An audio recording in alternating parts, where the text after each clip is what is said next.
Graça e paz do Senhor, sejam bem-vindos a mais um vídeo do canal. No estudo de hoje, nós vamos ver algumas camadas de revelações que estavam na nossa frente e que passava desapercebido. E se ficou interessado, permaneça até o final do vídeo.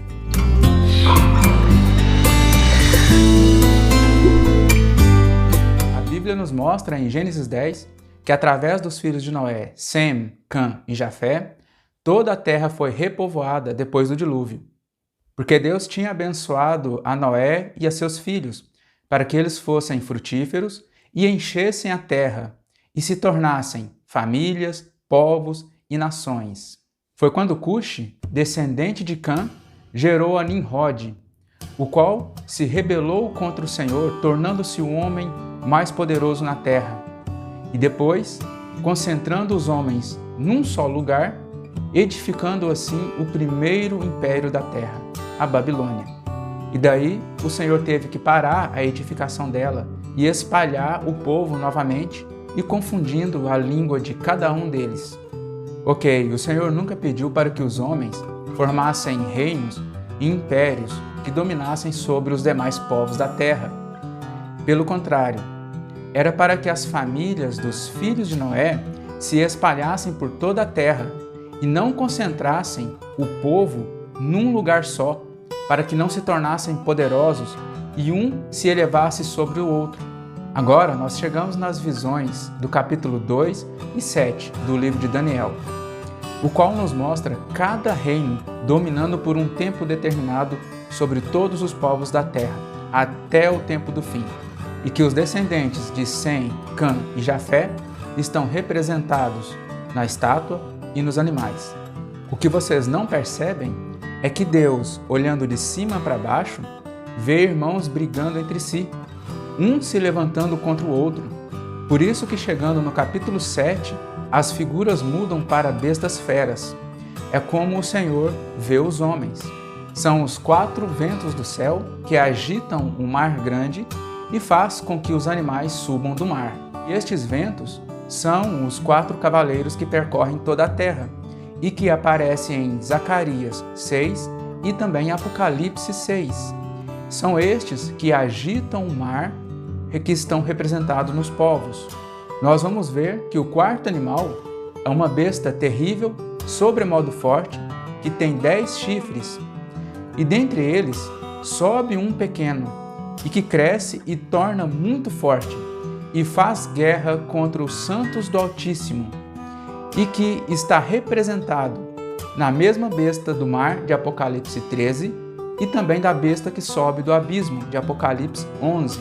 Esta será completamente destruída pelo ancião de dias, que é Jesus, no final da última semana, ou seja, depois de tempo, 2 tempos e metade de um tempo, 42 meses e 1260 dias.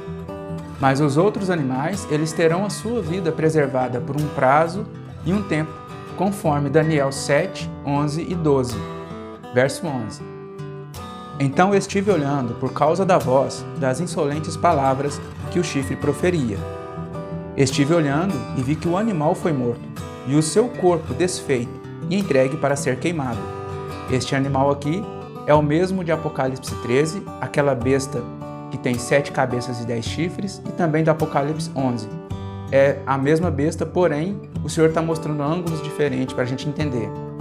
O verso 12 é o verso-chave. Quanto aos outros animais, foi-lhes tirado o domínio. Todavia, foi-lhes dada prolongação de vida por um tempo, um prazo e um tempo. Então, quanto aos outros animais, foi-lhes poupado a vida, mas neste texto ainda não é mostrado por quanto tempo eles poderão viver. Eles terão vida por um prazo e um tempo. E só lembrando que o Senhor está contando a partir de Babilônia. Ainda tem Egito e Assíria, e que estes 2 também têm um animal para cada um deles.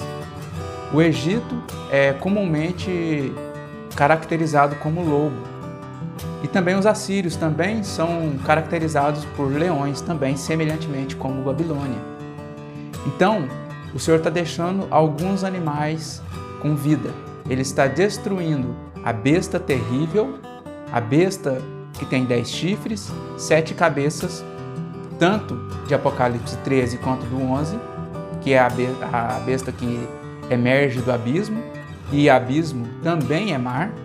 Esta besta está sendo destruída, porém os outros animais, o Senhor está fazendo com que elas tenham vida. Elas podem viver por um prazo e um tempo. O último animal, ele será queimado no fogo, e os outros animais lhes será tirado o domínio, e será dado à igreja por meio do Senhor Jesus, quando ele vier, conforme o verso 26 e o verso 27 do mesmo capítulo. Mas depois se assentará o tribunal para lhe tirar o domínio, para o destruir e o consumir até o fim, falando da mesma besta. O reino e o domínio e a majestade dos reinos debaixo de todo o céu serão dados ao povo dos santos do Altíssimo. O seu reino será reino eterno, e todos os domínios o servirão e lhe obedecerão. Então, para que se tenha um reino, tem que ter povo, tem que ter súditos. Então, vai de contramão no que muitos pastores e mestres andam ensinando, que quando Jesus vir, irá destruir todas as nações da terra, todos os ímpios, não vai restar nação nenhuma. Mas não é o que a gente está vendo aqui, porque todo o domínio daqueles outros animais que não serão queimados no fogo, os domínios que elas possuem serão dados para a igreja. Então, para que a igreja reine por meio do Senhor Jesus, tem que haver súditos, tem que haver o povo ao qual ela vai dominar, entenderam? E quando isto acontecer, será estabelecido o reino de Deus na terra, o milênio sabático apontando para o 7º dia da criação que Deus descansou. E nesse tempo não precisará de desfazer as obras de Satanás, porque ele estará preso por 1000 anos. Vocês sabem que as ovelhas e os cordeiros são representados no povo de Deus, nos filhos de Israel. O Senhor fará aliança de paz com todos os animais da terra. Em Oséias 2, do 14 ao 20, é o mesmo contexto de Apocalipse 12, onde a igreja está indo com asas da grande águia para o deserto. Então está sendo revivido todo o contexto do Êxodo novamente.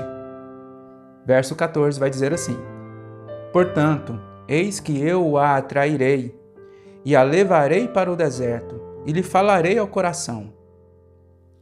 E lhe darei dali as suas vinhas, e o vale de Acor por porta de esperança. Aqui tem muitos detalhes, mas eu não vou entrar neles agora. Será ela obsequiosa como nos dias da sua mocidade, e como no dia em que subiu da terra do Egito, mesmo contexto do Êxodo. Naquele dia, diz o Senhor, ela me chamará meu marido, e já não me chamará meu Baal, porque o Senhor está limpando aqui a esposa das idolatrias, das contaminações dos ídolos. Semelhantemente, o contexto lá do bezerro, de Balaão. Da sua boca tirarei os nomes dos Baalins, e não mais se lembrará desses nomes. Verso importante. Naquele dia farei a favor dela aliança com as bestas feras do campo. Aqui ele não está falando somente dos animais, leões, tigres, leopardos, literalmente, mas ele está falando também dos povos que são representados nestes animais. E com as aves do céu e com os répteis da terra, e tirarei desta o arco e a espada e a guerra, e farei o meu povo repousar em segurança. Aqui já está falando do descanso. Então estes versos, eles são do tempo do fim até chegar no milênio, porque está falando de descanso na terra. Desposar-te-ei contigo para sempre. Então ele está falando para a noiva. Desposar-te-ei contigo em justiça e em juízo, e em benignidade, e em misericórdias.